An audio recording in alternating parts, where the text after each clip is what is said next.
Flight to Find Beautiful, out by 3 American Escape, Storm Commander Hammermill, and then Desert Dancing to Find Beautiful, getting a little tired, but the post is coming, she's still well clear, and here's an immediate return for Connections to Find Beautiful all the way, beat home Desert Dancing, Hammermill third, close up American Escape. Wasn't that an auspicious first up showing, Riles, from Define Beautiful in the Luke Fernie camp, but of course being with Trevor Andrews, showed a fair bit as a 2-year-old, ran a few nice races, a bit inconsistent over the winter months, transferred of course to Luke, went straight to the front, the money came, and she blitzed her rivals over the 6 furlongs on Saturday. And Luke joins us now on Drive. Luke, a very good afternoon, thanks for joining us. Can I ask, were you expecting a performance like that?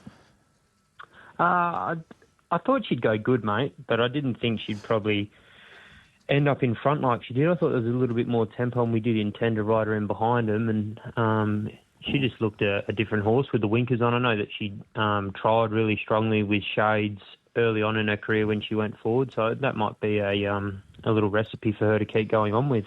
Clearly she's settled in very well. I know you haven't had her for that long, Luke. How did she, I guess, come into your care, this mare? Oh, super, mate. Trevor does a fantastic job with the horses, and it's pretty easy for me to go to the races and put a saddle on them when they get given to you in fantastic order like she did. She come in and she has had a few runs in this prep and looked like she's only just sort of getting to the top of her powers, really. She big, strong, condition was fantastic. So I can't take much of the credit for the horse. We just put the winkers on, and she seemed to fire up and enjoy her racing. So what was the reasoning behind her transferal to you? There was a change of ownership as well. How did that all transpire behind the scenes in order for her to get to the races representing you and your team? The boys that are still in her, I think 75% of the new ownership group had a share in her previously with Trevor and the crew that they had involved there, and they wanted to try and see if we can rejuvenate her a little bit, and if it didn't work out, then she'd go to Kalgoorlie or somewhere along them lines at some stage. If she wasn't to put her best foot forward, and thankfully she did on Saturday, and we mightn't ever have to send her anywhere but Ascot. Do you just look to pick off another race in a couple of weeks with her? She'll be nominated for the Jungle Miss this week.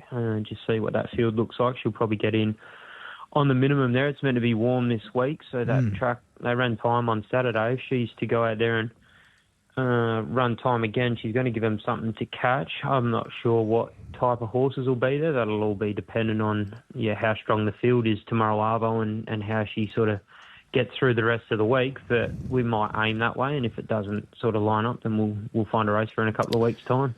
It's handy we can do that and sustain that kind of speed over 1,200 metres. Certainly opens up some options. Luke, can we ask, what was your take on the performances of... Well, actually, we'll just ask first of all about the devoted performance in the 78 plus there behind Sky Duke.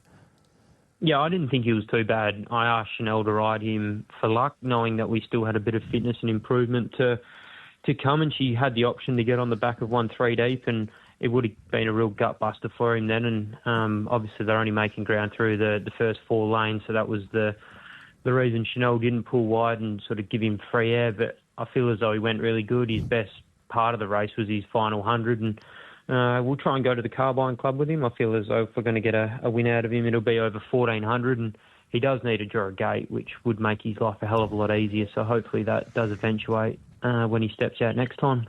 Luke loves talking your sole representative in the feature out there at Ascot this Saturday, the $500,000 Placid Arc. She was a really good run from that wide barrier she had to contend with on return in the prelude. Gee, she hasn't had a lot of luck at the barrier draws throughout her career, this filly. She hasn't been looked after once again there on Saturday, drawing 13. Do you have to take your medicine and go back and ride for a bit of luck once again, Luke? Or do you perhaps change tact with a horse that we know is very quick on her day as well?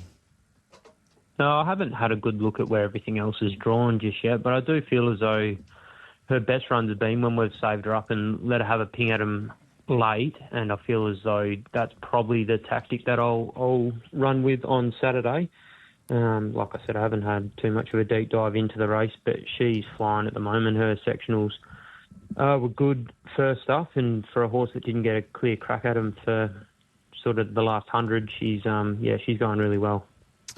Yeah, she certainly might need a bit of luck from that gate, but as you mentioned, Luke, she was a terrific return. Who else do we see from your team potentially stepping out on Saturday? Desert Whisper was a really nice return victory, and Heatherwood, a horse that I've got plenty of time for, Luke. He certainly hasn't put a foot wrong early in his career either. Yeah, Heatherwood's knocking on the door to win a race. He's just in the same boat with 90% of the other runners in my stable that draw the outside every time they go around.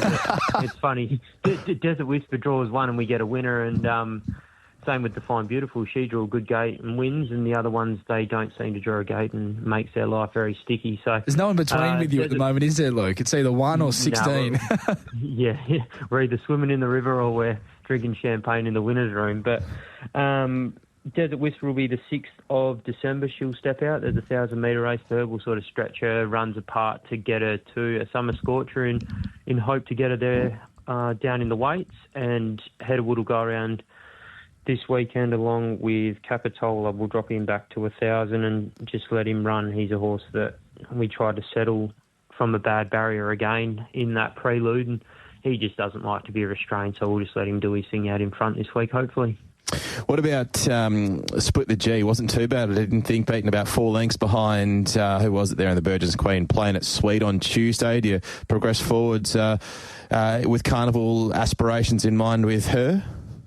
Well, you wouldn't believe it. She drew the river as well and didn't get into the race. So I'm sure once she does draw a gate and the races are run to suit, the 1,400 is a little bit too far for her, I feel. There isn't enough tempo for her to really settle down. She does get quite fierce. So I'd like to drop her back to a 1,200, draw a gate, and we'll certainly get a win out of her before she goes to the paddock. I feel as though her run last start was super. I tell you what, Riley, just looking back, you either draw one or you draw the car park, don't you, Luke? You drew some good barrows at York yesterday. I took some... I'm sure it would have been a fun drive home from York yesterday. Too as well. The horses I took to York needed barrier 1 to help give them all the help they can get as well. But it'll change as everyone goes through the same run of barriers. I was only looking through it at 3 o'clock today and thought, geez, I'm due to start drawing some good marbles here. So hopefully that changes once we start stepping into some bigger races. Yeah, swings and roundabouts, it certainly will, Luke. One off the text line from one of our listeners. We haven't actually asked you about the run of this horse from the weekend, Luke, but one of our listeners has asked for your thoughts on Be Optimistic's run on the weekend in the Lucky Grey.